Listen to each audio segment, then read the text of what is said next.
Good afternoon all of you. आज मैं class 6 के बाल राम कथा का सेकंड चैप्टर का पार्ट 2 समझाने जा रही हूँ। तो बच्चों, जैसे मैंने आपको पिछले पार्ट में बताया था कि राम लक्ष्मण ने उसकी माँ यानी कि ताड़का को मार दिया था और ताड़का के मरने के बाद वो जो जंगल था वो बिल्कुल साफ और सुथरा हो गया था।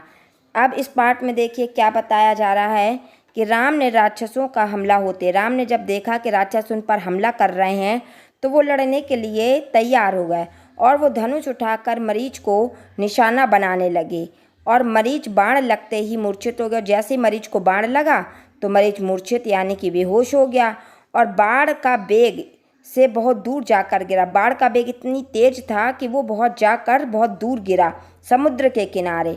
वह मरा नहीं। जब होश आया तो उठकर दक्षिण दिशा की ओर भाग गया। जब वो उसको होश आया तो वो दक्षिण दिशा की तरफ भाग गया। राम का दूसरा जो बाण था वो सुबाहु को लगा। सुबाहु और मरीच दोनों भाई थे, जैसा मैंने पहले बताया था आपको। उनके प्राण वहीं निकल गए। सुबाहु को मरने पर राक्षस सेना में भगदड़ मच गई। जैसे ही सुबाहु मरा तो जो राक्षस सेना थी उनमें भगदड़ मच गई। लोग इधर उधर भागने लगे। वे चीखते चिल्लाते भागे। कुछ लक्ष्मण के बाणों का शिकार हो गए और अन्य जान बचाकर भाग खड़े हुए। महर्षि विश्वामित्र का अनुष्ठान संपन्न हुआ। उस टाइम तक जब तक राम और लक्ष्मण राक्षसों से लड़ रहे थे तब तक महर्षि विश्वामित्र ने अपना यज्ञ को पूरा कर लिया। राम ने महर्षि को प्रणाम करते हुए पूछा, अब हमारे लिए क्या आज्ञा है। अब वो अपने यानी कि गुरु जी से आज्ञा ले रहे हैं कि अब हमें और क्या करना है मुनिवर। तो महर्षि ने राम को गले लगाया, कहा हम लोग यहाँ से मिथिला जाएंगे। मिथिला एक जगह का नाम है, तो वो कह रहे हैं कि हम यहाँ से अब मिथिला जाएंगे महाराज जनक के यहाँ, यानी कि जहाँ की सीता जी थीं, विदेह राज के दरबार में। मैं चाहता हूँ कि तुम दोनों मेरे साथ चलो। यानी कि यहाँ पर विश्वामित्र चाह रहे हैं कि राम और लक्ष्मण भी उनके साथ जाएं, उनके आयोजन में हिस्सा लें। महाराज के पास एक अद्भुत शिव धनुष है, तुम भी उसे देखो। यानी कि विश्वामित्र राम और लक्ष्मण को बता रहे हैं कि महाराज जी यानी कि जनक जी के पास एक बहुत ही अच्छा अद्भुत यानी कि आश्चर्यचकित शिव धनुष है, जिसको मैं चाहता हूँ कि तुम भी देखो।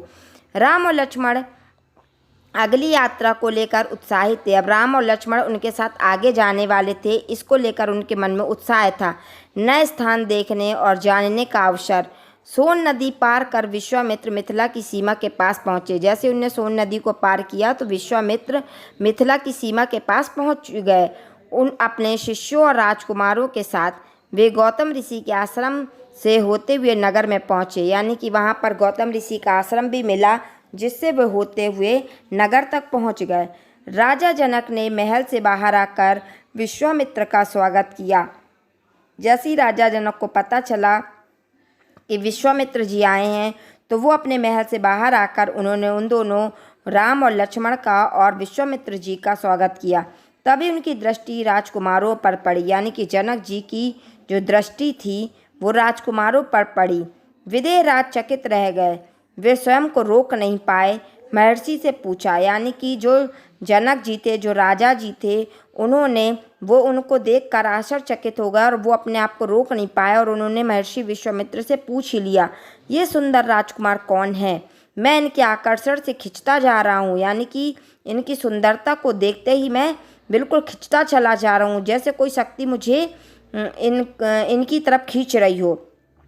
ये राम और लक्ष्मण हैं, महाराज दशरथ के पुत्र। अब विश्वामित्र जी उनका परिचय बता रहे हैं कि राम और लक्ष्मण हैं महाराज दशरथ के पुत्र। मैं इन्हें अपने साथ लाया हूँ आपका अद्भुत धनुष दिखाने के लिए। यानी कि आपके पास जो अद्भुत धनुष है उसको दिखाने के लिए मैं अपने साथ इनको लाया हूँ।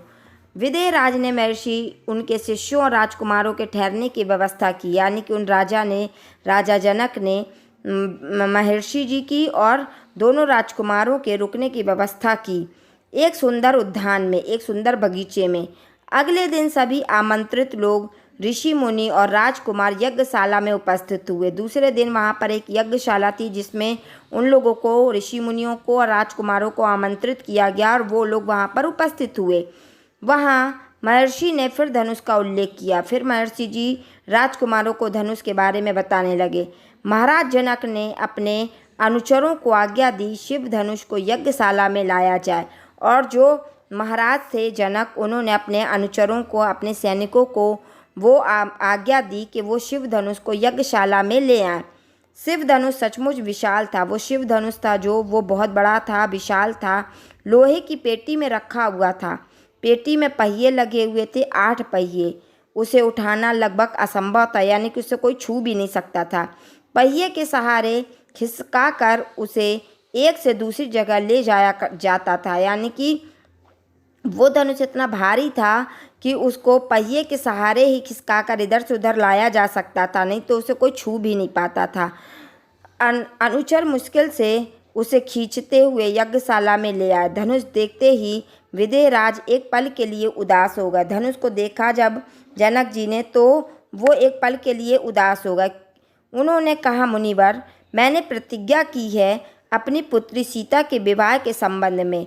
जो यह धनुष उठाकर उस पर प्रत्यंचा चढ़ा देगा, उसी के साथ सीता का विवाह होगा। क्योंकि जो जनक जी थे, राजा जनक, उन्होंने ये प्रतिज्ञा ली थी कि जो भी इस धनुष को तोड़ देगा, उसी के साथ मैं अपनी पुत्री का विवाह करूँगा। तो अनेक राजकुमारों ने प्रयास किया और लज्जित हुए। बहुत सारे राजकुमार आमंत्रित किए गए। सब लोगों ने कोशिश की उस धनुष को उठाने की, लेकिन कोई भी उसे हिला तक नहीं पाया और वे शर्मिंदा होकर चले गए। उठाना तो दूर, वो इसे हिला तक नहीं सके, प्रत्यंचा क्या चढ़ाते। विदेहराज का संकेत समझकर महर्षि विश्वामित्र ने राम से कहा, उठो, बस यह धनुष देखो। और जैसे ही उन्होंने विश्वामित्र ने आदेश दिया रामचंद्र जी से कि उठो और इस धनुष को देखो। राम ने सिर झुकाकर गुरु की आज्ञा स्वीकार की। राम ने सिर झुकाया और अपने गुरु की आज्ञा मानकर उसे आगे बढ़े। पेटी का ढक्कन खोल दिया। राम ने पहले धनुष देखा, फिर महर्षि को। रामचंद्र जी ने पहले धनुष को देखा और फिर अपने गुरु जी को। गुरु का संकेत मिलने पर राम ने वह विशाल धनुष सहज उठा लिया। जैसे उन्होंने उनको संकेत दिया, तो वैसे ही रामचंद्र जी ने उस धनुष को आसानी से उठा लिया। यज्ञशाला में उपस्थित सभी लोग हतप्रभ थे, यानी कि सब लोग देखकर आश्चर्यचकित रह गए कि हम लोग इस धनुष को छू भी नहीं पाए, हिला भी नहीं पाए, और इस दुबले पतले से एक बालक ने कैसे धनुष को उठा लिया। इसकी प्रत्यंचा चढ़ा दूं मुनिवर? राम ने पूछा। अवश्य, यदि ऐसा कर सकते हो तो। विदेहराज चकित थे। राम ने आसानी से धनुष झुकाया, ऊपर से दबाकर प्रत्यंचा खींची। दबाव से धनुष बीच से टूट गया, और जैसे ही दबाया तो धनुष बीच से टूट गया। उसके 2 टुकड़े हो गए। बच्चों के खिलौने की तरह यज्ञशाला में सन्नाटा छा गया। सब चुप थे, और जैसे ही धनुष टूटा, सब लोग आश्चर्यचकित रह गए। पूरे यज्ञशाला में सन्नाटा छा गया। एक दूसरे की ओर देख रहे थे। सभागार की चुप्पी महाराज जनक ने तोड़ी। जैसे ही सब लोग शांत हो गए, तो महाराज जनक ने उस चुप्पी को तोड़ा। उनकी खुशी का ठिकाना ना था, यानी कि वो बहुत खुश हुए, क्योंकि उन्होंने ये प्रतिज्ञा ली थी कि जो भी इस धनुष को तोड़ देगा, उसी से मैं अपनी पुत्री सीता का विवाह करूँगा।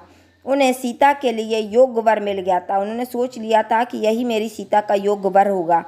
उनकी प्रतिज्ञा पूरी हुई। जनक राज ने कहा, मुनिवर, आपकी अनुमति हो तो मैं महाराज दशरथ के पास संदेश भेजूं, बारात लेकर आने का निमंत्रण।